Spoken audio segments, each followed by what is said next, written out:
Welcome back to our channel. आज के इस ट्यूटोरियल में हम SEZ and SEZ rebate under GST के बारे में जानेंगे।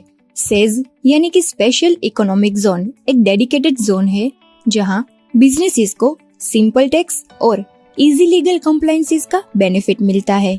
किसी स्पेशल इकोनॉमिक जोन डेवलपर या यूनिट को गुड्स एंड सर्विसेज की किसी भी सप्लाई को जीरो रेटेड सप्लाई माना जाएगा। एक रजिस्टर्ड पर्सन दो तरीकों से गुड्स एंड सर्विसेज की जीरो रेटेड सप्लाई को एक्सपोर्ट कर सकता है।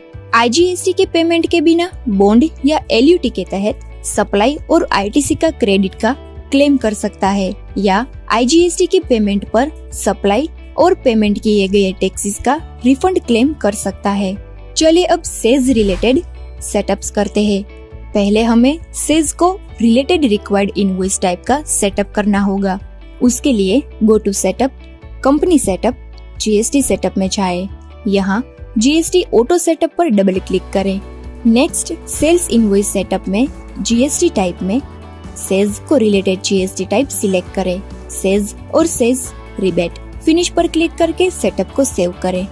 आप यहाँ देख सकते हैं जीएसटी ऑटो सेटअप में सिलेक्शन के अनुसार सेज और सेज रिबेट के लिए इनवॉइस टाइप्स ऐड हो गई है। एक्सपोर्ट टाइप आप अपने रिक्वायरमेंट के अनुसार सिलेक्ट कर सकते हैं। Now first let's generate sales invoice for says.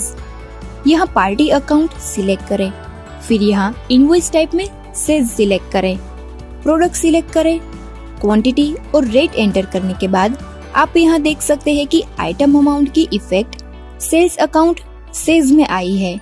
जैसे कि supply of goods and services को जीरो रेटेड माना जाएगा, तो इसीलिए बिल अमाउंट में किसी भी जीएसटी इफेक्ट की कैलकुलेशन नहीं की जाएगी। एंट्री को सेव कर ले। इसका इफेक्ट हमें जीएसटीआर 3B में देखने को मिलेगा। यहाँ outward taxable supplies zero rated में इसकी इफेक्ट देख सकते हैं। इस पर डबल क्लिक करेंगे तो आपको वाउचर अनुसार डिटेल्स भी मिल जाएगी। और यहाँ अकाउंट लेजर में अकाउंट्स में भी इसका इफेक्ट देख सकते हैं। अब सेल्स इनवॉइस ऐड करते हैं सेज रिबेट के लिए।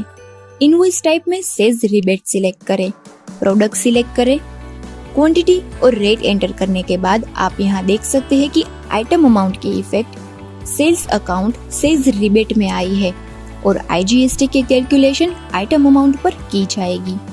आईजीएसटी इफेक्ट की कैलकुलेशन बिल अमाउंट में नहीं की जाएगी।